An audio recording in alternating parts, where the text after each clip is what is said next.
नमस्कार किसान एवं पशुपालक भाइयों, स्वागत है आपका हमारी खेती हमारे पशु यूट्यूब चैनल पर। किसान साथियों, आज हम बात करेंगे पशुओं में पीछा दिखाने की समस्या क्यों। जो बात मैं आपको बताऊंगा, ये बात आपको कोई भी यूट्यूबर नहीं बताएगा। कोई भी जो आपको यूट्यूब पे, फेसबुक पे या कहीं और जो भी जानकारी साझा की जाती हैं, ये जानकारी कोई नहीं बताएगा आपको। हर कोई अपनी दवाई बताता है कि आप ये दे दो आपकी भैंस ठीक हो जाएगी, आप ये दे दो ठीक हो जाएगी। ऐसा कुछ भी नहीं है किसान साथियों। सच्चाई क्या है, पहले मैं आपको वो बता देता हूँ। सबसे पहली बात, पशु में पीछा दिखाने की समस्या क्यों आती है, हम यहाँ से बात को शुरू करते हैं। जो मैंने जानकारी इकट्ठा की है, कई दिन पहले मेरे किसान भाइयों ने कमेंट किया था कि जी आप इस विषय पे वीडियो बनाओ। मैंने कहा था ठीक है भाई, हम बनाएंगे। तो मैंने जो जानकारी ली है वो पीएचडी डॉक्टर हैं, पीएचडी फार्मेसी में, यानी कि दवाइयों में उन्होंने पीएचडी कर रखी है। बहुत बड़े डॉक्टर हैं वो। उनसे मैंने इस बारे में सलाह ली, उनसे बातें की कि वे इस विषय में क्या समस्या है, इसका क्या समाधान हो। तो एक बात बिल्कुल स्पष्ट हुई कि इसका स्थायी इलाज नहीं होता है।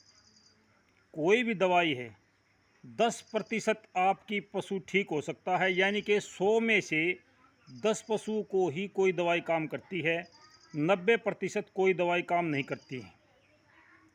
इसमें मेन समस्या क्या आती है और क्यों पशु पीछा दिखाता है। किसान साथियों, आम तौर पर कोई भी पशु है, जब वो प्रेगनेंसी में होता है, गर्भकाल में होता है, उस समय पीछा दिखाता है। उस समय पशु में कैल्शियम की कमी हो जाती है। कैल्शियम की कमी जब निम्न स्तर पर आ जाती है, यानी कि बिल्कुल निचले स्तर पर, तब पशु पीछा दिखाना शुरू करता है। उसके जो अंदर के अंग हैं वो ढीले पड़ जाते हैं। जब पशु चौथ करता है या पेशाब करता है, गोबर करता है, तब उस पशु को ये दिक्कत शुरू होती है। धीरे धीरे जब पशु उठता है, बैठता है, तो ये समस्या बढ़ती चली जाती है। इसका समाधान क्या करें? सबसे पहले तो मैं आपको ये बता देता हूँ। एक जो आपकी कैल्शियम की बोतल होती है, 400 ml की है, 450 ml की है, 500 ml की है। एक कैल्शियम की बोतल आपने उसकी नस में चढ़वानी है शुरू में। दूसरी कैल्शियम की बोतल आपने उसकी खाल में यानी स्किन में देनी है। ये दोनों दवाई एक साथ क्यों बताई हैं? जो आपने नस में दी है वो उसको जल्दी आराम पहुंचाएगी, और जो आपने स्किन में दी है वो लंबे समय तक उसको आराम देगी। यानी कि वो कैल्शियम की पूर्ति, एक तो जल्दी हमने शीघ्र उसको कैल्शियम की पूर्ति करवाई है, दूसरी हम उसको लेट यानी देर तक उसके अंदर कैल्शियम की पूर्ति करते रहें, इसलिए हमने उसकी स्किन में चलाई है। दूसरी जस्टाप्रोजन नाम की दवाई है। जस्टाप्रोजन ये एक दवाई है। 1 किलो का पाउडर का पैकेट लेके 50 ग्राम डेली आप अपने उस गाय या भैंस को खिलाओ।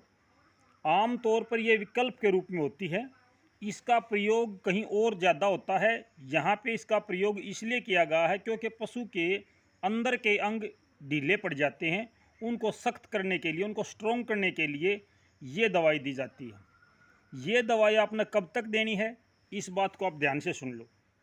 जस्टाप्रोजन की दवाई जो है, जो जस्टाप्रोजन है, ये उस पशु को दी जाती है जो आपको लगता है कि ये बीच में बह जाता है, यानी 8वें 9वें महीने में, समय से पहले, 20 दिन पहले, 1 महीना पहले, जब पशु ढीला पड़ जाता है और ये लगता है कि भाई ये समय पूरा नहीं करेगा, तो उस दौरान उस पशु को 50-50 ग्राम जस्टाप्रोजन दिया जाता है, और वो समय के साथ बहता है, पहले नहीं बहता है।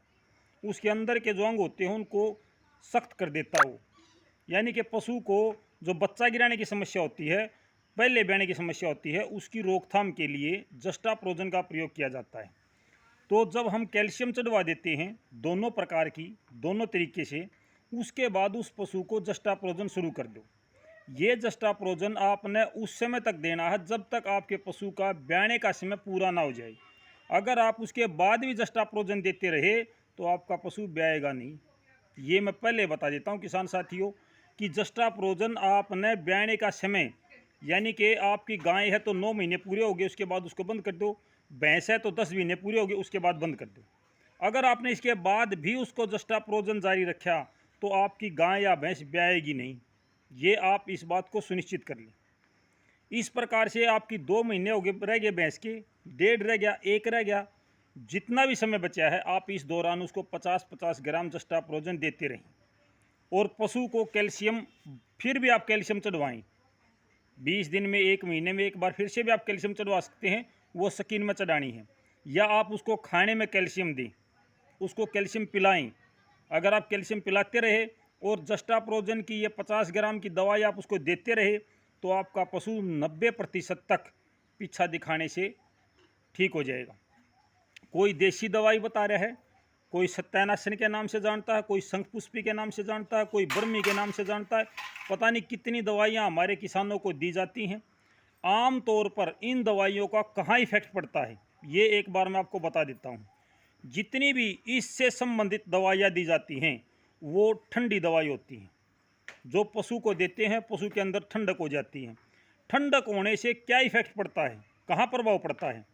अगर आपने कोई भी ऐसी दवाई दे दी जो आपके पशु को ठंडा कर देगी तो वो लैक्टोज को फ्रीज कर देती है। लैक्टोज का मतलब होता है दूध को फ्रीज कर देना। दूध में लैक्टोज होते हैं। जो पशु 12 किलो दूध देता है वो 6 किलो दूध देगा आपका।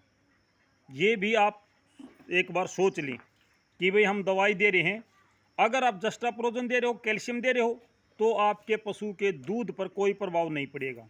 अगर आप कोई देसी दवाई दे रहे हो, किसी देसी वैद्य से दवाई दे रहे हो तो आपका पशु पूरा दूध नहीं निकालेगा, ये गारंटी आप देख लेना। क्योंकि कोई भी दवाई है वो ठंडी दवाई होगी तो उसके इस समस्या में समाधान करेगी।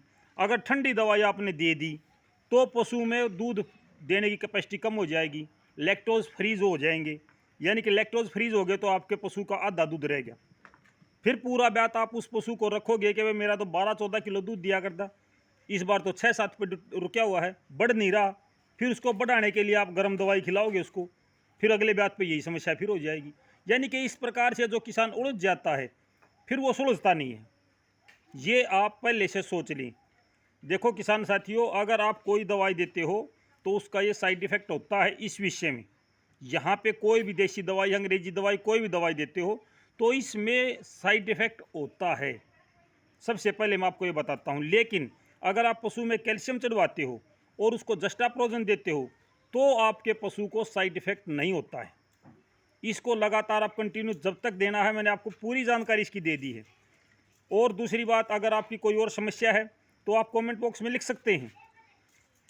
जो भी दवाई आप अपने पशु को देते हैं वो एक बार ये देख लें कि भाई हम जो दवाई दे रहे हैं इसका साइड इफ़ेक्ट कितना होता है।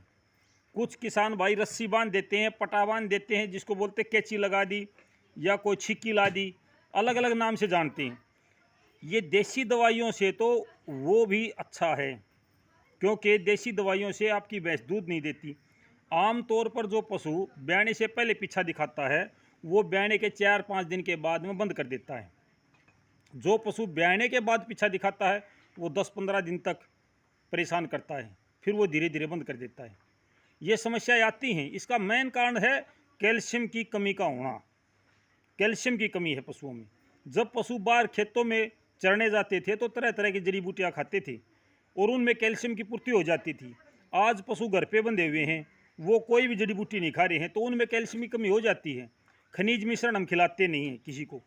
जो खनिज मिश्रण अपने पशुओं को लगातार खिलाता है उसके पशु में ये 95% तक कमी नहीं आती है, 95% तक। तो किसान साथियों, इस प्रकार से आप अपने पशुओं को दवाई दें। ये दवाई आप अपने पशु को देकर देख लें। अगर संभव नहीं होता या इलाज नहीं होता तो आप कमेंट बॉक्स के माध्यम से लिख सकते हैं, या किसी किसान भाई ने ये चीज़ पहले दे रखी हो और उसको इलाज ना हुआ हो, जो मैंने बताई है उस तरीके से अगर दवाई दी है और इलाज ना हुआ हो तो आप कमेंट बॉक्स में लिख सकते हैं कि जी ये आप गलत कर रहे हो।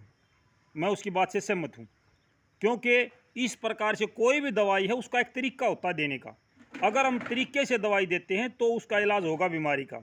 अगर तरीके से इलाज नहीं करेंगे तो वो बीमारी ठीक नहीं होगी। ये बात आप अच्छी तरीके से जानते हैं। मेरे किसान साथी कह रहे हैं कि भाई लंबी वीडियो बनाते हो। अब एक बात बताओ किसान साथियों, इसमें अगर मैं पूरी जानकारी ना दूं तो क्या होगा? अधूरी जानकारी आपके पशु के लिए हानिकारक हो सकती है। पूरी जानकारी देने में समय लगता है, पूरी जानकारी देने में समय लगता है किसान साथियों। मैं बार बार यही कहता हूँ, पूरी जानकारी देना मेरा कर्तव्य है, आपके प्रति मेरी जिम्मेदारी है। इस वीडियो को पता नहीं हज़ारों लोग देखेंगे और कब तक देखते चले जाएंगे ये भी नहीं पता। लेकिन अगर मैं गलत जानकारी देता हूँ, अधूरी जानकारी देता हूँ, तो इस वीडियो बनाने का कोई उद्देश्य नहीं रहता, ये उद्देश्य विफल हो जाता है। पूरी जानकारी देना, संपूर्ण जानकारी देना, ये मेरा कर्तव्य है। जो भी किसान भाई, पशुपालक भाई अभी तक हमारे इस चैनल को सब्सक्राइब नहीं किए हुए हैं, मेरी सभी से प्रार्थना है कि आप इस चैनल को सब्सक्राइब कर लें। हमारी खेती हमारे पशु। अगर कोई भाई इस पे पहले से जुड़ा हुआ है तो उनकी कोई समस्या है तो कमेंट बॉक्स के माध्यम से आप मेरे पास भेज सकते हैं, उसकी समस्या का समाधान हम जरूर करेंगे। तो किसान साथियों, आज मैं आपसे इतनी जानकारी साझा करना चाहता था। आज दिन में फिर मिलते हैं मौसम की जानकारी के साथ। क्या रहा मौसम और क्या रहने वाला है, तब तक नमस्कार। जय हिंद किसान साथियों।